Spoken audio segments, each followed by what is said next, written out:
صحرا میں قائم اس شہر کو بعض اوقات امریکہ کا سب سے فری علاقہ بھی کہا جاتا ہے، کیونکہ یہاں تقریباً سب کچھ ہی فری ہے۔ یہاں کوئی بھی آ سکتا ہے، زمین کے کچھ حصے پر باڑ لگا کر اسے گھر بنا سکتا ہے، لیکن یہاں گزارا کرنا کہیں مشکل ہے۔ سلیب سٹی کا رقبہ چند مربع کلومیٹر سے بڑا نہیں، یہاں بجلی، پانی اور سیوریج کا نظام بھی نہیں، اور یہاں کوئی کوڑا اٹھانے بھی نہیں آتا، لیکن اس کی اپنی library, night club, internet cafe اور پالتو جانوروں کا قبرستان ضرور ہے۔ یہ 1940 کی دہائی میں ایک ملٹری بیس ہوا کرتی تھی، جو 1960 میں بند کر دی گئی۔ اس کے بعد یہ جگہ ریٹائرڈ امریکیوں میں مقبول ایک ایسا مقام بن گیا جہاں یہ امریکی آ کر سردیاں گزارتے تھے۔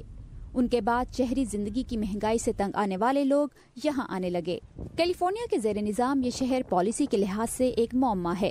اس علاقے کو بیچنے کی خواہش رکھنے کے باوجود ریاست اسے بند نہیں کر سکتی اور یہاں کے رہائشیوں کو نکال نہیں سکتی، کیونکہ انہیں رہائش فراہم کرنے کی ذمہ داری پھر ریاست کے سر پر ہوگی۔ لہٰذا یہ شہر اب بھی قائم ہے، جہاں نہ ٹیکس دینا پڑتا ہے اور نہ ہی کرایہ۔ شینون اور ان کی فیملی 2011 میں معتدل موسم اور سستی رہائش کے لیے روڈ آئی لینڈ سے یہاں منتقل ہوئی۔ شہر میں آپ کو بجلی کا بل دینا پڑتا ہے، آپ کو سینکڑوں ڈالرز ماہانہ بجلی کا بل ادا کرنا پڑتا ہے۔ یہاں آپ $100 میں سولر پینل اور چند بیٹریز خریدتے ہیں جو 2 سال تک کام کرتا ہے۔ ایک جنریٹر جس کی صرف گیس کے لیے آپ کو پیسے خرچ کرنے ہوتے ہیں، وہ لمبے عرصے تک چلتا ہے۔ جنریٹر کی گیس کی قیمت $200 ماہانہ، چولہے کے لیے $40 کی پروپین۔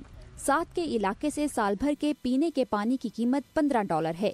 اس کے علاوہ یہاں رہنے والوں کی اکثریت کو حکومت کی طرف سے $150-200 ماہانہ وظیفہ ملتا ہے، جو راشن خریدنے کے لیے کافی ہے۔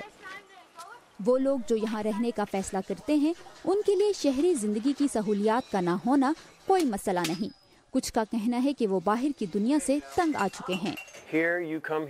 آپ یہاں آتے ہیں، آپ کو توجہ ملے گی، میں آپ کو رہنے کی جگہ دوں گا، اگر آپ بھوکے ہیں تو میں آپ کو کھانا کھلاؤں گا، آپ کو پیسوں کی ضرورت نہیں۔